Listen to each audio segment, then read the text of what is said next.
All right, Chair, we're ready to begin.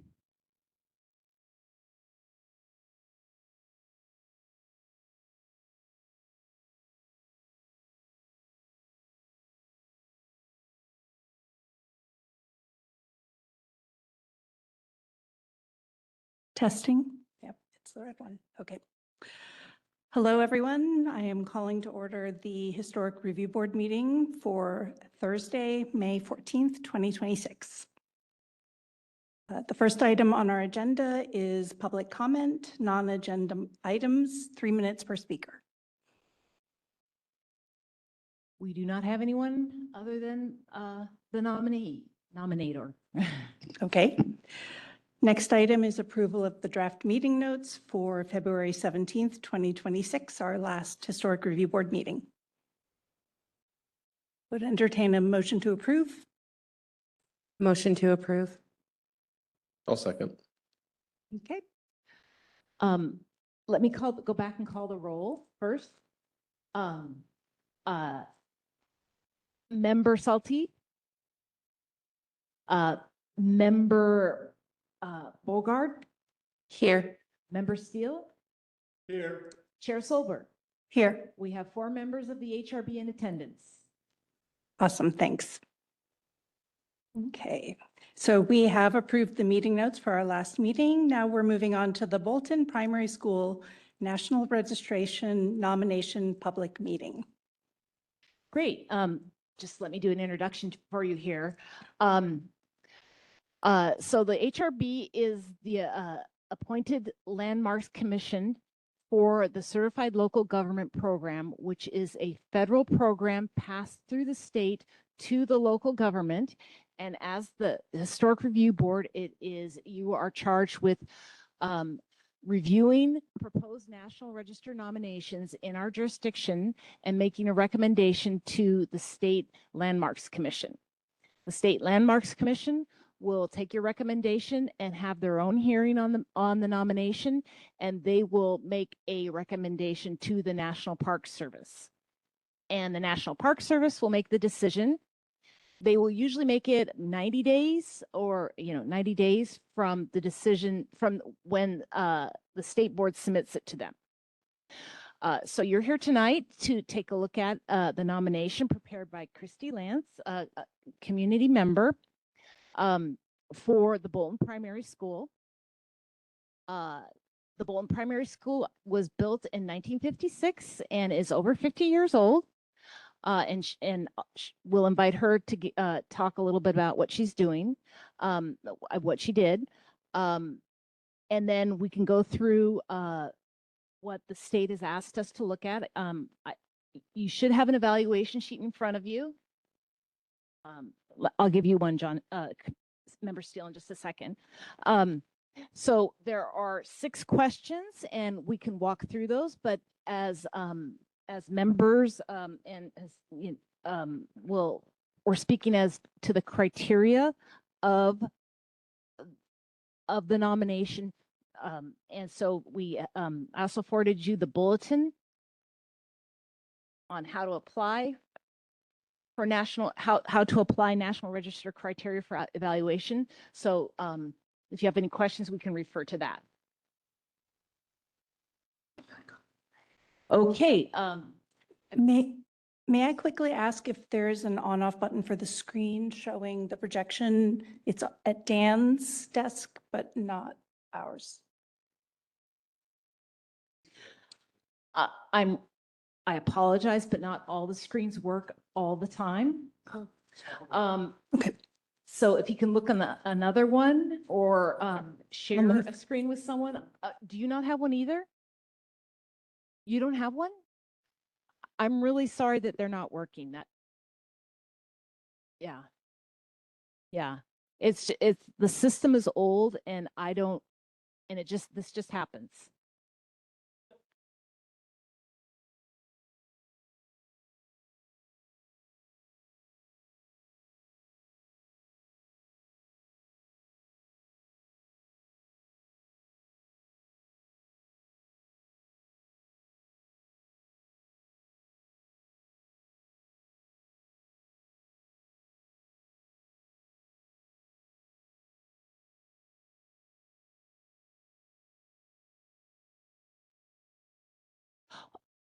Okay, Chair, if you would like to invite the nominator to give some background.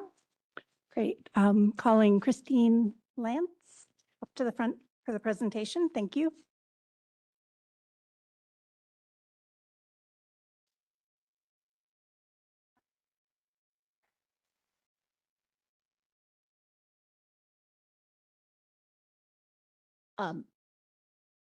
And at this time, I'll remind everyone to push the green button because if we don't have the green button, it's not recorded in our meeting minutes.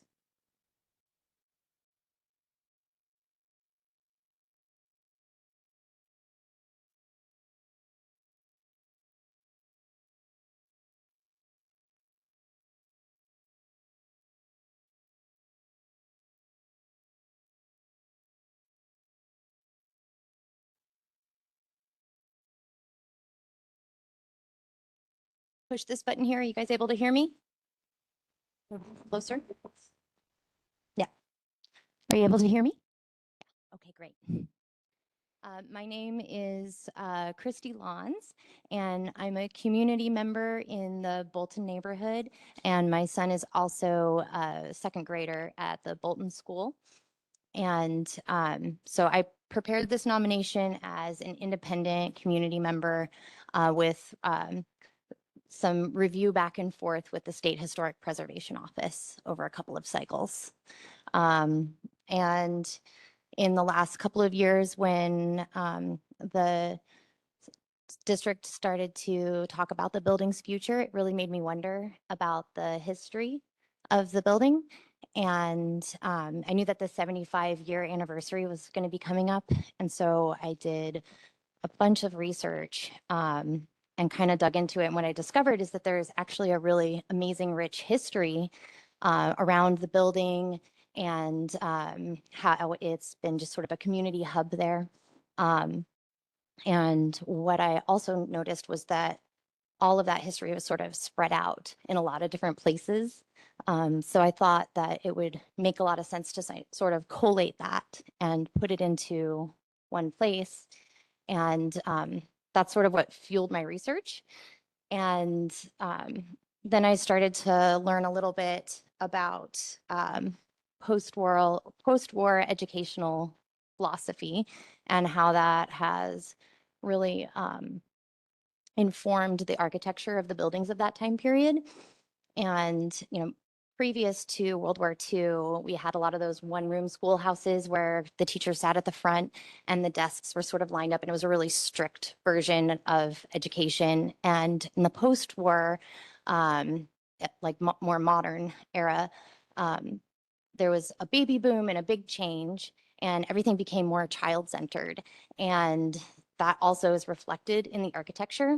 So you have, abundant light and access to the outdoors from the indoors from a lot of places, and built-ins and classrooms with sinks. And our school also has these really cool window boxes. So you just kind of see that reflected there.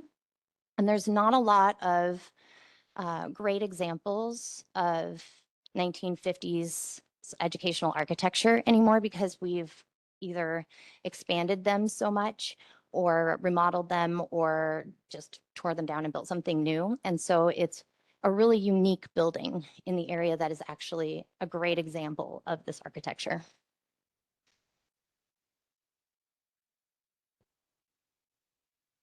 Thank you. Do members have any specific questions, or do we just want to start discussions and ask our questions as we go?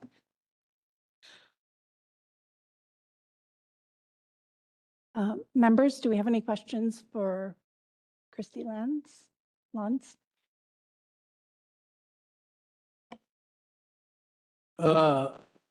As a graduate of Bolton Grade School many years ago, I am very excited that somebody has decided to pick this up and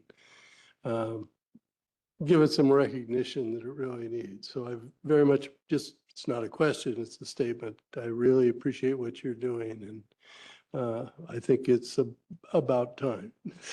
Thank you. Can you talk about a little more of the process you went through with SHPO? Like, was there a lot of back and forth with them? Did they help you kind of fill out some of their documentation? Yeah, before you can even apply with the nomination, you actually have to do a historic review, like a historic nomination review, where you actually sort of apply to apply. And it's sort of a shorter nomination that you put together, and then they approve that. And then once that's approved, you can go, you have a certain, you can go in through the next couple of cycles and try and get them to approve that and move it forward. And over the course of several different reviews back and forth with the State Historic Preservation Office, they finally kind of said, okay, we think this is good. We should move this forward. I was noticing on page 2, under category of property, the designation picked is district rather than, for instance, buildings or structure. And I'm sure they helped you guide, SHPO helped guide you on that. So if you could explain why district was chosen, I'm just curious. I think that is, let me just double check on here. I think that is because it's local rather than like, it's not significant to the state so much as it's significant locally. What it was to the community here was more of an influence than for like the entire state. I can double check on page 2. It's right up here if you wanted to peek here on the screen. Oh, I So- believe that that was, we had it as buildings before, but they told us we should change it to district. And it's because it's an area around the building as well, because we have we've got that structure that's not attached, which is also contributing.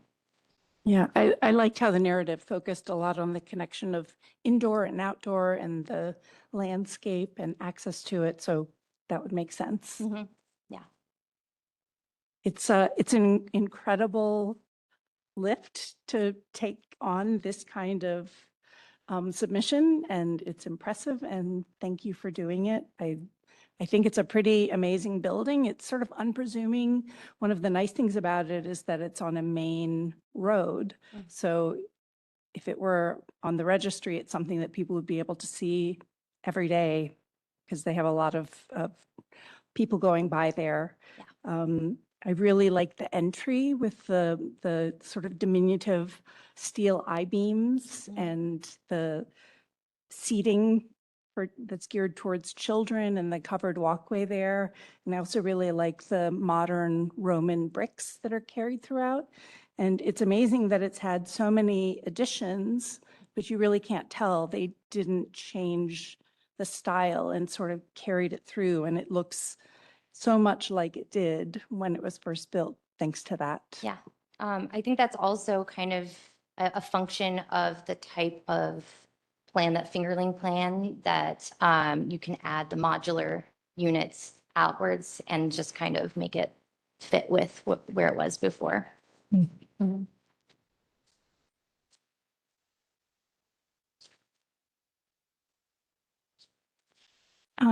Members, any other comments or questions? This may be a question for Lynn, but there's 2 criterions you're applying for, right? A and C. And I don't believe that they both have to be proven, if that's correct. No, you can be One or the nominated other? under one criteria, Okay. but buildings and districts are often, you go for as many as you can get, Right. but you only need one. Is that something you guys discussed, the differences between the criterion A and the criterion C? Yeah, and I personally think that it definitely fits for both. But, I think the criteria C with the architecture is really strong. But also, I mean, with criteria A, we have PTA records that go back to 1937 showing the PTA actually helping to research and request features of the building. And just the way that the community there has like been a major part of the city with the PTA there and the school. I do feel that it has a lot of merit and it kind of enriches the story as well. I think our last project that was nominated, the McLean House, was it the same criteria also? Because Yes, yeah. the last project that was added to the historic registry in West Lynn fit for history, like the start of health insurance in the US, and architectural. So this is very similar to that.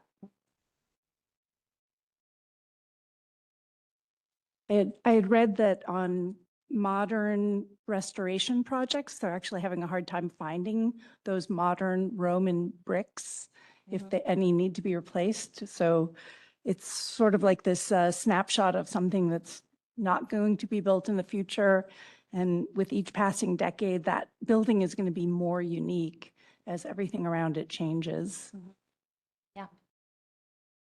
We'll say I don't, this isn't a plug for them, but Mutual Materials does do Roman brick, so if you need them, they are available. Good to know. I just had one more question. I was kind of going through the drawings and it only looked like there was like contemporary floor plans and there's not a lot of drawings specifically looking at the additions or the alterations. And I think that would help advocate for what has been not touched versus what's been added on over time. And if you could find those drawings, that would be really, I think that would make your case a lot stronger to show what's the original versus how it was added on. And then so you could either differentiate or tie that in together. Definitely. I'm not sure if that's that. I think the question is, did you find any other documentation to? This was what we were able to find, because going back all the way to 1950, but we did have the aerial photos. So you can see from the aerial photos where the plan of building where it was, and then how it got added on with each addition. I think between the quality of those aerial photos and it being black and white, I had a pretty hard time telling any change between the first three. But I'm sure if it was in color, maybe it'd be more obvious for of the roof plans showing additions. Do you know, I was able to find most of this because it's just publicly available. But I'm not sure if you know, if I were to look for a 1950s plans of the building, like where that would even be. I don't know if the district would even have it or. I know there's like a state historical library in Salem. It's the only thing I can think of. I think that my understanding is that the request might be better directed at the school district. They're likely to have the original drawings. Or SHPO. Yeah, I'm not sure about that because this hasn't been, I mean, they don't have a record of this until Ms. Lance submitted something.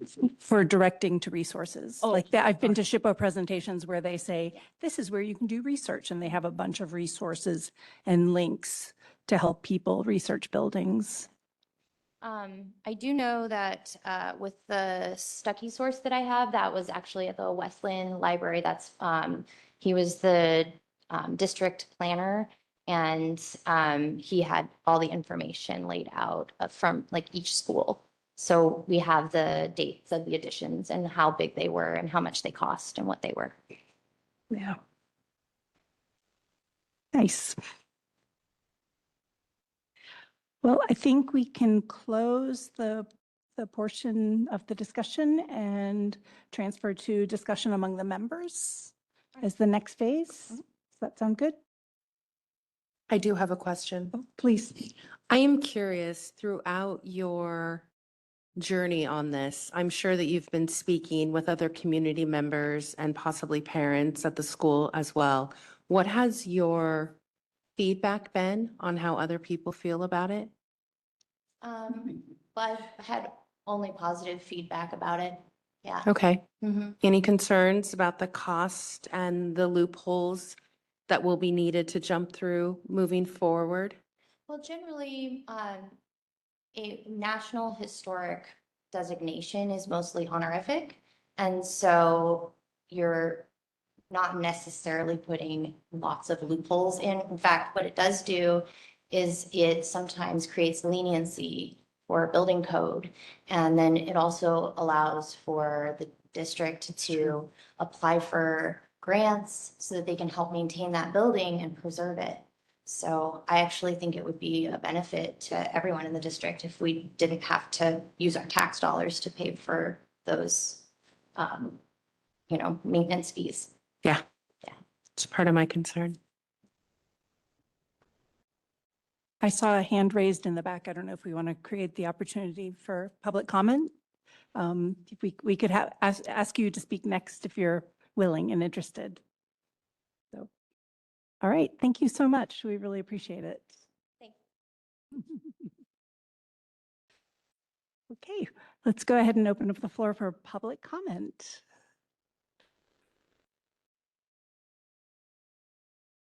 Remember to state your name.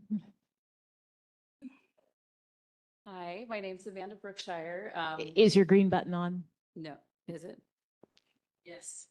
My name's Amanda Brookshire. I'm known Mrs. Gardner. I work in school district. I'm a para sub. My family's been here. My grandfather actually helped build the first Bolton schoolhouse, was across the street from my house. They have helped in every effort of Bolton having a school. They thought Sunset was too far to walk for school, and so they wanted a school in Bolton since that was the center. My family's been here. They moved from Oregon City in 1878 to Bolton. We really appreciate what Chrissy's doing, but what I really want to say is overall the community, of course, we're all sad what's going on with the district, but it's such a community hub, and we're all so excited about the idea because it's such a huge centerpiece for the community, and the building is just such a cool place. It's just really is a center.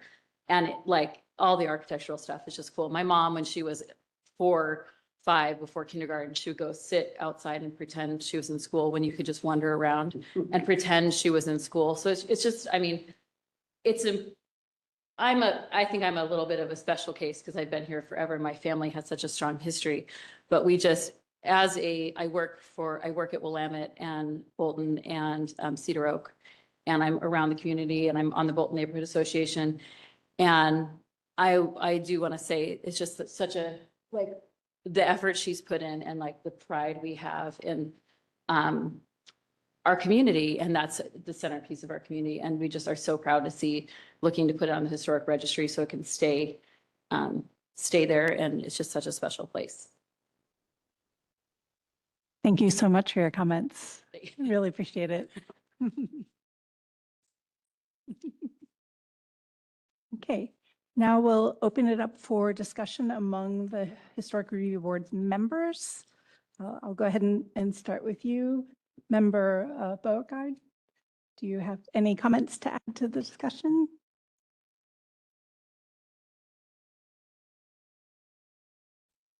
So again, going back to my original question, and the reason I'm asking this is because I do have experience in people who purchase or homes that are on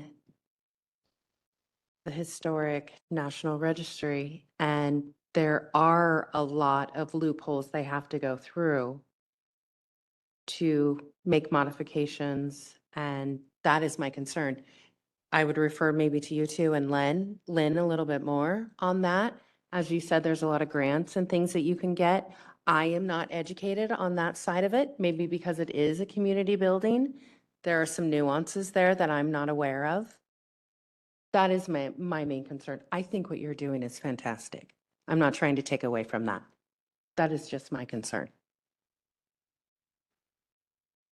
I will take a moment to respond. So your function here tonight is not to approve or to make any judgments about how the difficulties you know, if there are loopholes that that the property owner would need to go through.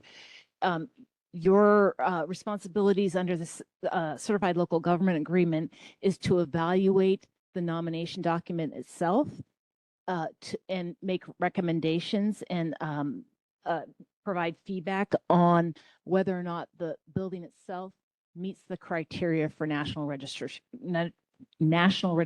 status. Noted. And that criteria are these 5 points I that was we'll gonna go say, through would it- individually. Would it be helpful just to start here and just go, so like, I think we can go integrity and maybe we could all comment on that and just go step by step on some of these. And I think if we broke it down like that and followed the evaluation sheet, it would probably be helpful instead of trying to summarize all those independently. Yeah, that makes sense to me. Lynn, do you want to lead that, or Dan? do you I wanna could lead it? do it. It's Go fine. ahead. So I don't know if are you guys familiar with these two? I don't want to act like you guys aren't in the room. So the first one says integrity, and it says major alterations or additions, new materials, altered setting, moved, et cetera. And it says okay and concerns. And then so I think if we just want to go around quickly based on what you guys have done, and I also think we could help maybe give you some tips or things that could also be done to help the approval process move forward as well with SHPO. So for integrity, at least for me, there was an RLS survey done in 2010. And so so that's something we look at, right? So you have an independent body, 2010, going through that district, going to telling us which buildings are historically of significance and which ones aren't for a historical district. So for us, that's kind of like an impartial view that we really want to look at for determining, you know, is this a historical building? Does this have merit, right? So it's not just a subjective endeavor from like our perspectives. And it for whatever reason, it wasn't listed on those. I think it should have been. But that is kind of so now we kind of have to go recognize that it wasn't submitted during that 2010 survey, and this is an approval process. I've actually discussed that with Lynn, and she suspects, because it doesn't have any designation, it's not noted as eligible, ineligible, contributing, non-contributing. So the suspicion is that commercial or public buildings were excluded from the historical survey. Was it, Lynn, correct me if I'm wrong, didn't your email say that it wasn't contributing? So it was listed in 2010. It was listed as on it wasn't considered in the actual Bolton survey. Okay. And then it was listed in the database as non-contributing. So I don't know exactly how that happened, but my understanding is that I can only speculate that the building itself wasn't considered. A contributing element of the survey. Yeah. So, but I mean, from a non-subjective standpoint, that would just mean that it wasn't contributing to the historical district during the 2010 survey. I got the impression it was just sort of excluded from consideration. Right. I think that they were just looking at homes and properties, not Anything commercial? We just But I had, don't Do you know. have that? Can you pull that survey up? That might be getting a little into the weeds. So I think for me at least, the major alterations and additions is the piece that's kind of missing from the documents themselves to specify exactly what pieces were completed when. And if there's any changes between, I'm sure John could actually tell us, but. and I have found, I thought that was spelled out in the document. Yeah. I didn't see a map of it, and I didn't see any drawings, and the only drawings that I saw that were done architecturally were newer. They looked to be done, I believe, in 2010-ish.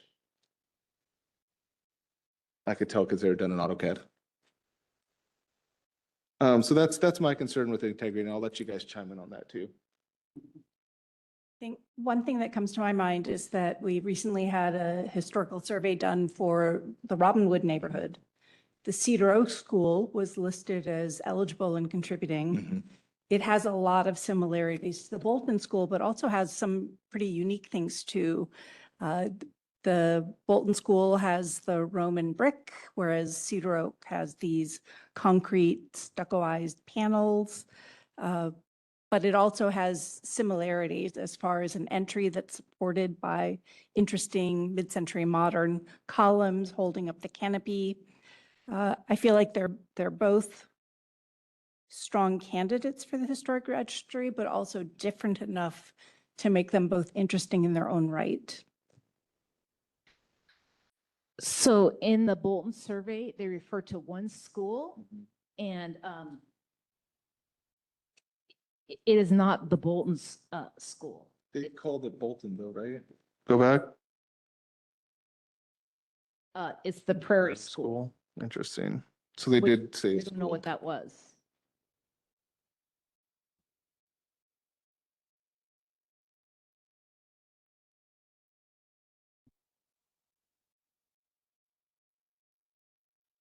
So unfortunately, I was not here and there weren't a lot of records of why it was not considered. But I will say that this was something I asked SHPO about.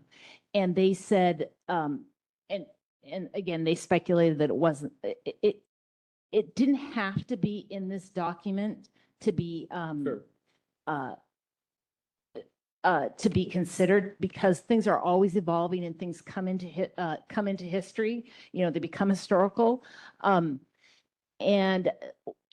the steps to put something on the National Register is to one, have kind of a baseline study and Christy, Ms. Lance did submit that as an initial thing and the state made a determination that it was likely contributing and I can pull that up. That'd be helpful. Let me show you. That'd be helpful. Oh, this is it, yeah. Let me scroll down.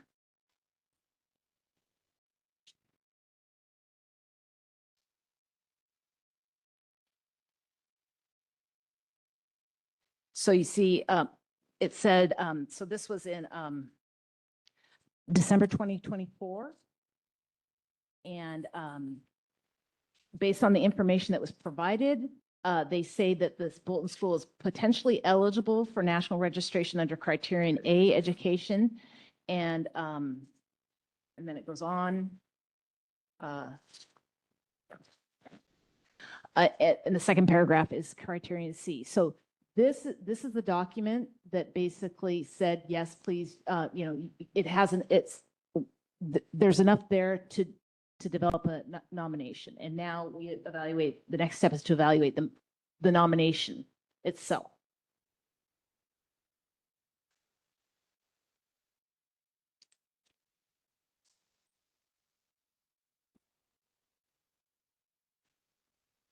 I have a question, since, at least unless I'm unaware of a change, the school district actually owns this property. So who is liaison with the school district about this decision? So the school district does own the property. And they have been informed, both SHPO informed them that there was a nomination and they will comment. And then I also notified the school district that we were going to be having a meeting, public meeting, and they invited them to participate. The National Register nomination, publicly owned buildings are not required to have the public owners support the nomination. They can be nominated by members of the public, and and the National Park Service can assign a registration status to them, even if the public owner disagrees. I don't know what their policy is at the, you know, at the federal level, but the school district does know about this, and they will comment as they see fit. So there's no restrictions whatsoever that would be placed on the building or property with the designation? Well, the national registration nomination is an honorific title, but publicly owned buildings,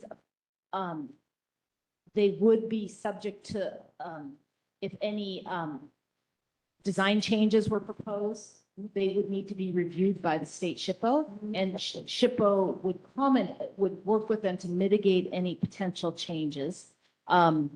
We had that with our historic city hall when we proposed to, when the city sponsored the renovations.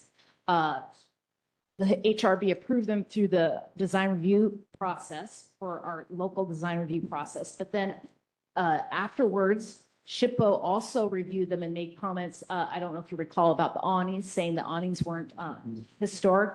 So then they asked the city to change the design, and the design was changed. And then you guys made your decision too. But that's the kind of thing that the SHPO would work with the public property on any changes. It's, Demolition, demolition is a little bit harder for a National Register property, but it is not impossible. So, but it strikes me as a little cart before the horse to not have the school district on board, even if it's just a letter saying, yeah, go ahead. Right. You made reference to the old city hall. My assumption is the city owned that building and that piece of property, which we do not here. right, okay, so. And at least the plans that I have heard is shutting it down, of closing Bolton, which I think would present other issues in terms of maintenance, potentially. If they're going to have to take over, well, they already are maintaining the building, but still maintain. Anyway, I'm just, I guess, saying this seems a little cart. I'm not opposed to doing, but boy, this seems a little cart before the horse until the district says, oh yeah, go ahead. Or, oh, here's our liaison, please include this person. Or, it doesn't have to be here in a meeting. Anyway, I'm concerned about that, given the district's history of dealing with the public. Right, I completely understand that, Member Steele, and that is, that's a concern that, I did talk to SHPO about that. But I will remind you again of what your duties are under the Certified Local Government Agreement is not to make, it's not really, that's not really part of your responsibility to make the judgment of whether or not it should be listed based on the property owner's agreement. What you're being asked to do by the state is to evaluate whether or not this nomination meets the criteria and that the building itself is something that you feel is worthy of a national registration status. So you're making a technical or, a targeted recommendation. The school district will have the opportunity to comment both, well, they had the opportunity to comment to us, but they've been notified by the state and they will have the opportunity to make their own comments. And I assume that they will submit some sort of letter. And that would also go all the way up to the National Park Service. And again, the National Park Service takes all comments in for consideration when they are listing something. When they choose to list something on the register. Well, yeah, I guess I understand what our role is today, and it's not to make sure that the district cares one way or the other. The long history in West Lynn of such wonderful relationships between the city and the school district it doesn't seem to take a lot to engender a lot of. I think you can discuss that and express that as a member of the public, but not necessarily as a member of the Historic Review Board. Oh, think well, that official capacity. but this goes to my decision to vote yes or no, You, which is, I think, part of the purpose here, right? I don't think on that It basis. goes into my decision-making process about forwarding this document. I think the question is that can you tie that line of thinking to the criteria specifically? And if you can, then yes.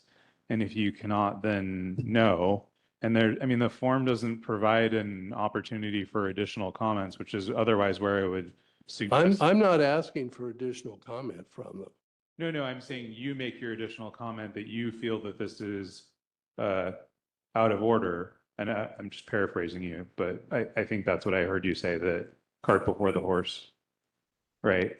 And so. Right, I guess I'm expressing a concern that it's premature without having a little more concrete information from, I believe. And I don't disagree with you. I think the question is the formatting of the form is such that it doesn't leave that opportunity for it. And the recommendation is basically, as Lynn mentioned, the board's expertise in making a qualitative assessment of the value of the thing, right? Not necessarily whether or not it's timely perhaps or so forth. Okay. Just, I have one more comment. I did speak to SHPO about this, and they said, well, in terms of what our recommendation should be, what form it should take, and they said that they would, they would like us to fill out this form, but we can also submit a letter. They were very happy with the way we commented on the McLean House. So if you recall, we put in all our comments in, just general comments. So if that's something you want in the general comments, yeah, well, they're going to be voting on the criteria, but if you want to submit a letter stating that concern, you could. I do believe that, So Ms. should Lang- we close board member conversation and open it back up to? I don't think it Okay. needs to be that formal. Great. Thank you. Oh, Are you able to hear me? Yeah. I have a little bit of information I can share with you. I've actually spoken with all of the board members about this on multiple occasions, especially right after the historic review went through. I wanted to make sure that they were well aware of what we were doing, and all of them congratulated me when I did that. I also sent an email to the district and asked them if they had any questions, and they just said that they don't have any questions at this time. So there wasn't any kind of I haven't heard anything negative from the district or any of the board members up until this time, so at all. So thought I would put that out. Thank you. That's helpful.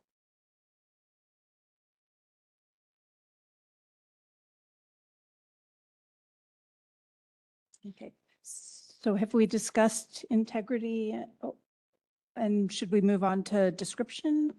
I'm Or- not sure that we've discussed integrity yet. Yeah, I don't. Okay. Does anybody else have concern of any alterations? I appreciated how the document spelled out when the additions were and how much effort was made to tie it in to what the existing structure materials were, and that to the average person walking around the building, it all looks like one building built at the same time, except for that one addition that's obvious on the backside, which is not visible from the front and still ties in very nicely with the original mid-century modern design.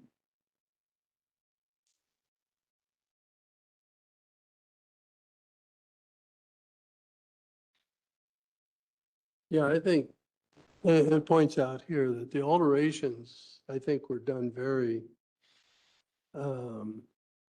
much in tune with what the building was before. You didn't have some giant leap into the 21st century when they put a building, well, I guess it would be late 20th century.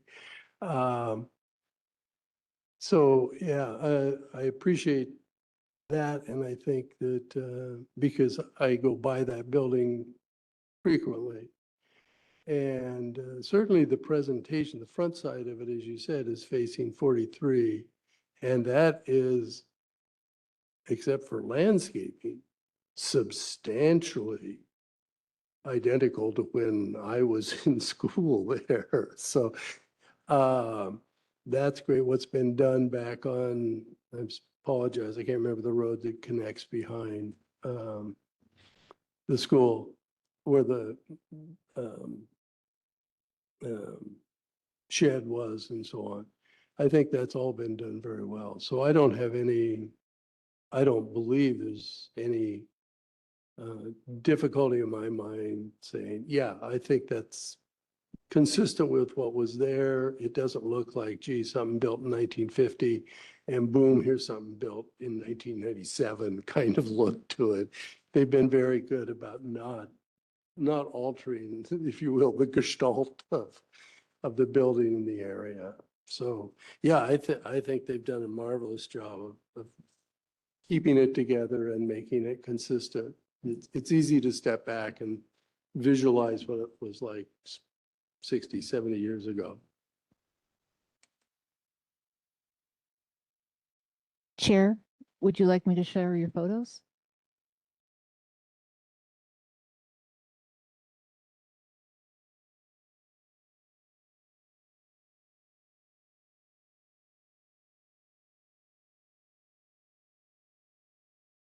If you want to explain what this is.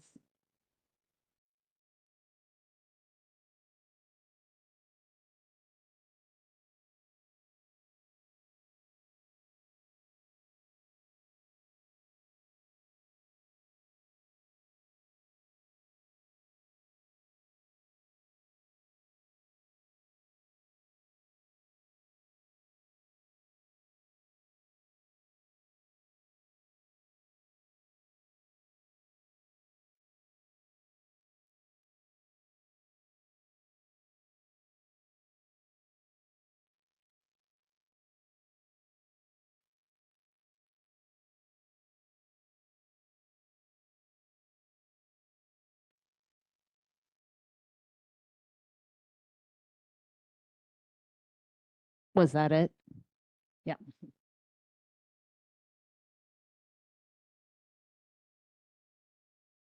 Oh, just a sec.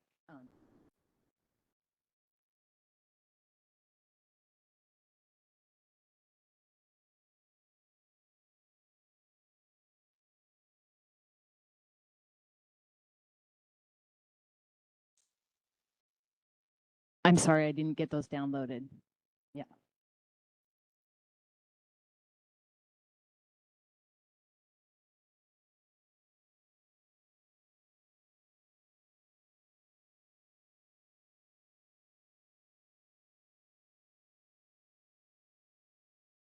Yeah, okay, I apologize.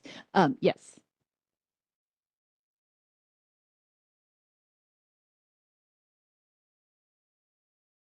There, thanks.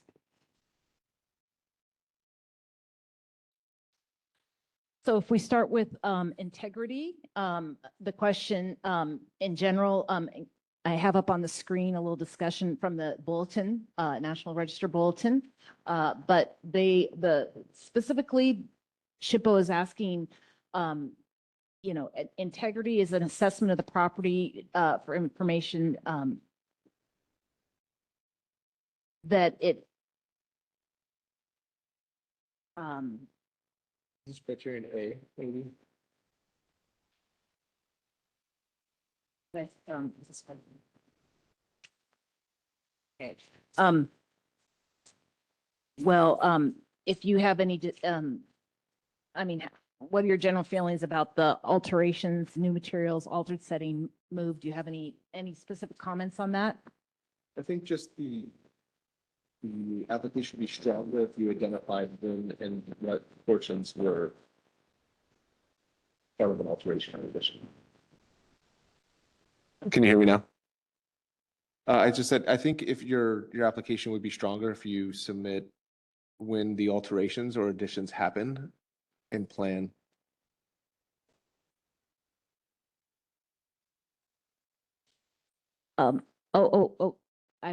You have to speak into the microphone. I'm sorry. Make you walk, I'm sorry. I think she's referring to this.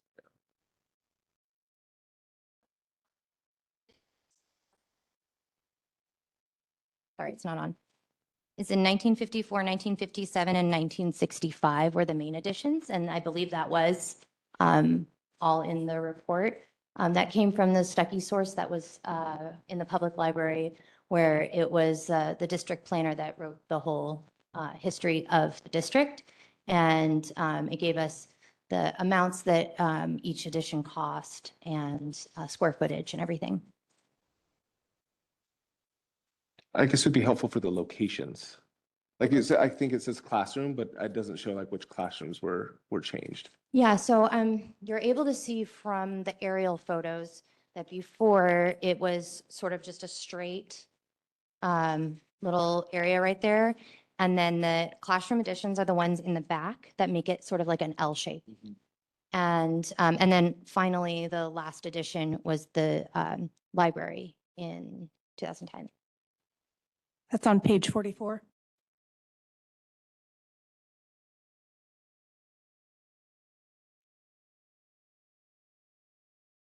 So it's harder to see until, but look, you see the one at the 1970? You can see the difference. That was that 1965 edition got added on there.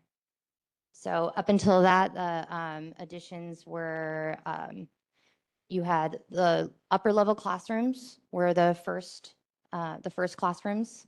The lower level classrooms were added later on. You can tell because they look newer.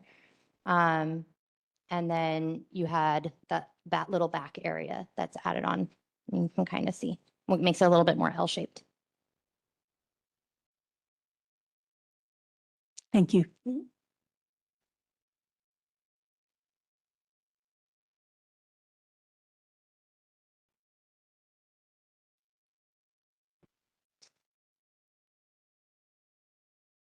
So Dan, you're maybe suggesting a diagram that points to what year that section was built. I mean, those are probably fine for this document, honestly. Maybe didn't want to pay for the the money. No, I think it was fine.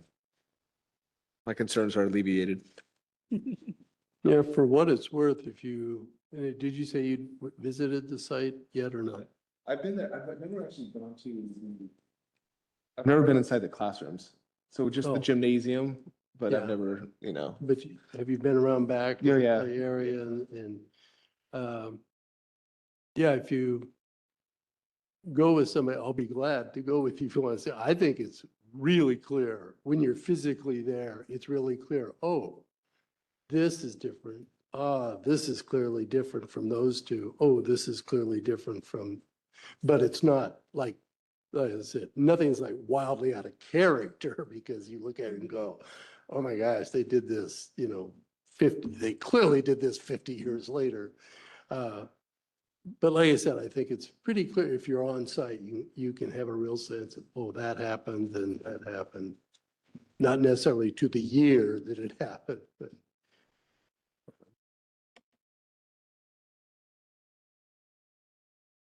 On the screen is the interior edition. The interior view of the edition.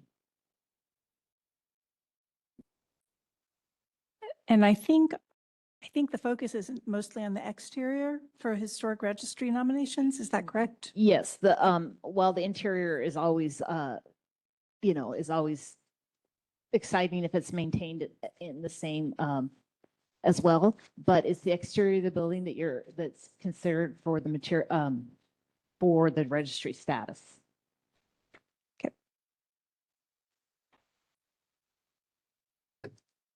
Okay. Any more comments regarding integrity, major alterations or additions, new materials, altered setting, moved, etc.? Do you want to just vote on that? We can vote or have a general consensus, but Yeah, I would would like just to do that. clear It'd make your this. time easier. Yeah, okay. So do you want to, I don't think it has to be formal. It doesn't have to be formal, but it does need to be a consensus Right. of what you. okay, What you. so I do vote for okay in favor of integrity. Yeah, I'm okay. Member Faulty, I'm okay. affirmative? Yep. Okay, unanimous, all four members vote okay under integrity. Okay, thank you. Okay, let's move on to description. Is the property adequately described? Have contributing and non-contributing features been clearly identified? Members, any comments about the nomination forms? And their description? Is there's the actual specific description out? I felt like there were so many descriptions in so many different ways throughout the document. It was hard to sort reading and This might be referring to one specific line, right? Or I don't no? know. Is it just a general description? It's asking if the exterior and the additions and everything in the facade, if the whole description of the building is adequate and properly describes its historic context. I know I personally was impressed with the level of detail in the written descriptions about the building throughout the document. And because of my background, I was mostly focused on the architecture.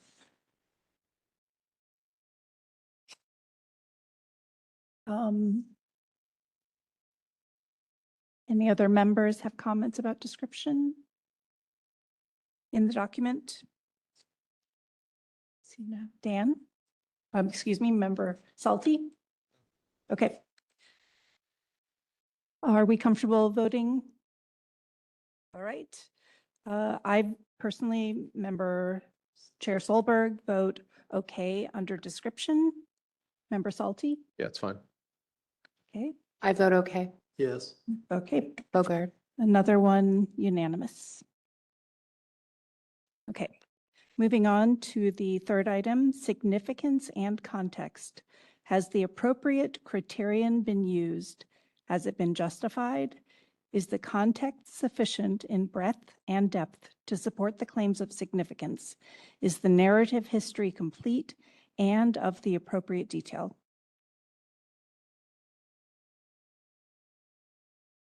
You know, I personally learned things in here, reading the document that I had not been aware of or expected in advance. So I appreciated that, you know, I was informed, a lot more informed about the building than before I started reading it.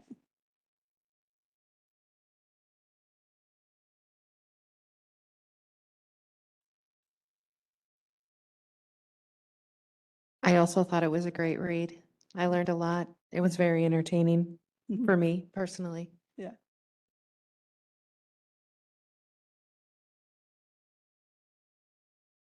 Member Steele, when you read through it, since you are more familiar with the building than anyone here, your thoughts about the description? I will chip in that I read the description, I laughed, I cried. It became a part of me. Aw. It did bring back, I could read those descriptions and go, I know precisely what you're talking about. So, Yeah. yeah, I thought the description was great.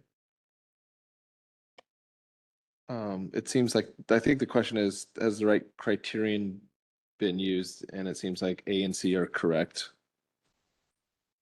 Okay. I suggest we go ahead and vote on the third category, significance and context. I would go for the okay, approved category. Yeah, Member I don't have Sullivan? any concerns. Okay. Yes, Member Steele, yes. Okay. Member Bordeaux. All right. Yes. Another unanimous. Okay. Oh, I thought we only had 5 criteria, but we actually have 6. I was sorry about that. All right. The fourth one, facts and sources. Are the appropriate and best sources used? Are key dates and facts accurate?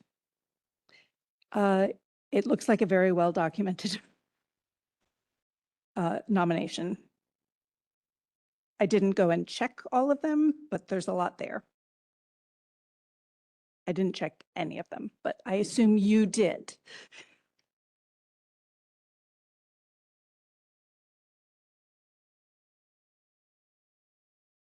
I don't have any concerns with the facts and sources. I have no concerns either. John, how did you feel? Okay. Okay, let's go ahead and vote on facts and sources. I vote okay in the approval category. Member Salty? I don't have any concerns. Okay, Member Steele Yes. and Member Borgard. No concerns. All right, another unanimous vote. Next category is technical typos, grammar, organization, and flow of the narrative, etc. I know they have a pretty tight template for this document, and it looks like you followed it closely. I didn't see a single typo. I didn't see anything as far as grammar or organization or flow of narrative that seemed out of place to me personally. Yeah, no technical concerns. It was very readable. I did not submit it to ChatGPT to check, so nothing popped up in my reading of it. I have no concerns. Okay, let's go ahead and vote on technical. Okay, fair enough. And last one, supporting materials, adequate photos, maps, drawings, etc. Dan, concerning your comments, are you looking for, what, are Looking you at the- lacking here? Just that, it was kind of hard to read, but I think if you study that last photo, even though it has text on it, I think you do see the different additions in those different areas. So I think that was fine for me. Okay. Right, I vote okay for supporting materials. Member Salty, Concerns. Member Steele, Yeah, I thought it was adequate. What occurred to me, and this is not a requirement, but like I mentioned, I think if you went down even today and got pictures, you could identify, oh, see this structure, this was this time. So it's a modern picture of the building, but I think the changes are sufficiently distinct that you could make it much clearer what happened when. I mean, we can't get an aerial photo from 50 years ago. I don't think, maybe there's one. But even from the ground, I think that could be amplified. I think that could be made richer and clearer. But for example, they mentioned the shed, which initially I placed at what I knew as the shed was not what they were talking about. To finally went through and go, oh, you're talking about the playground. You're not talking about the bus shed out front. Well, anyway, so I think a few more modern pictures being very clear. Well, here's what it is today could help illuminate it. That's just a suggestion. That's not a fatal flaw, but I and would argue perhaps some modern colored pictures that you can, and aerial photography today is a piece of cake with a drone. So you could have aerial and so anyway, that's a suggestion that I would like to see incorporated, but that that's seems like a good comment to add with yeah, are I sufficient would to show put up both. there. Get very recent photographs that make it clear, because I think it's very clear, can be made really clear even today, what happened when. Chair, the City of West Lynn does have aerial photos on its website that I don't know if they have the exact year of 1950, but you can scroll back and it doesn't have, you can take screenshots and wouldn't have the lines over it. Well, we had it, even better. Okay. I don't think that's a concern though, right? I like John's suggestion of up-to-date photos, pointing out exactly. I think she most likely did the best she could with what was available back then and now. Okay. So I think that that's an additional comment we could add with our nomination or submission or approval. Supporting materials, I would vote in the okay category. Member Salty? Yes. Member Steele? Yeah, with the addition, with the suggestion that the additionals, what we talked about. Great. I And agree. Member Borgard? I'm okay. All right, another unanimous. So the recommendation is that it is the opinion of the commission that the property meets the National Register criteria. Yes. We don't, that's not a separate vote. That's just based on what we voted so far, correct? I think you all said yes to that. Yeah. So no one said no. Great. So I'll go ahead and have, recommend that the chair sign this document right now. And if you are interested, we can, prepare a letter, that, that the chair could, based on your comments today, that the chair could sign and submit. I don't think we have another HRB, meeting before that, but of course you would see we would send the letter to you. And if you had any objections, you could let us know.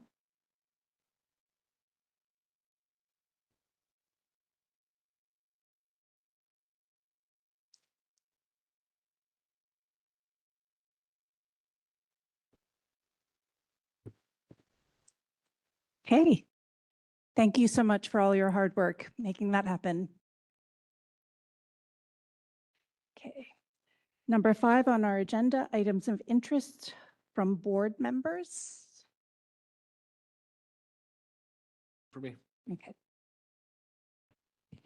No, not currently. Okay. Staff announcements. Thank you, Chair. Well, we have, we still have a historic design review that will come to you. And right now we're thinking that it will come in July. But not sure because it's not, the review hasn't been completed, but so we have a historic design. We also have another historic design in the Willamette District that up for pre-application. So they'll potentially this summer, we'll have a couple of historic designs that we'll have to schedule. I would like to suggest that if we have any more meetings, they are on the second Wednesday of the month. I know that a lot of people couldn't commit to that day, or some members couldn't commit to that day, but I feel like if we commit to a day here and now, that it will have more likely to get a quorum. So I don't know if you want to discuss the second Wednesday of the month. I know that I was at one point, had a prior commitment and dug my heels in a little bit. That's changed, so I'm open to the second Wednesday if I was the problem to begin with. I have a commitment on the second Wednesday in January, April, July, and October, which I think we specifically moved our meetings to not be on those months. But if we had a July meeting, then you couldn't make the second Wednesday. I guess I would have to try and figure out which one to prioritize. Okay.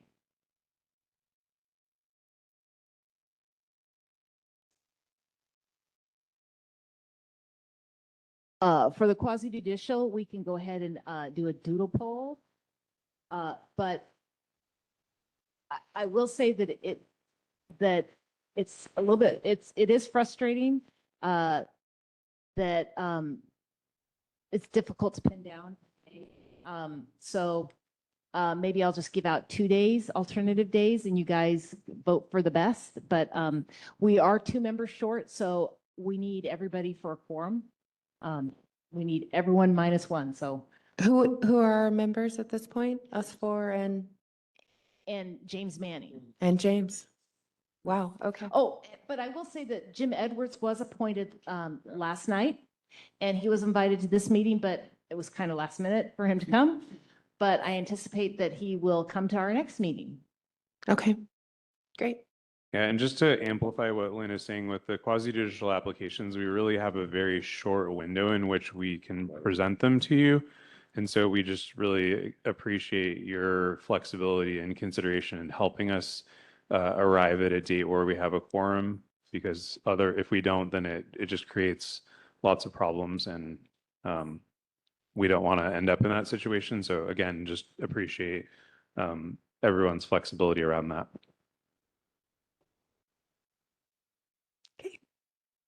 I believe with that, we can adjourn our Historic Review Board meeting.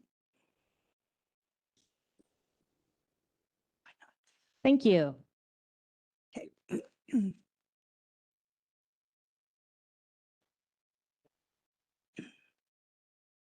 That evaluation sheet's helpful.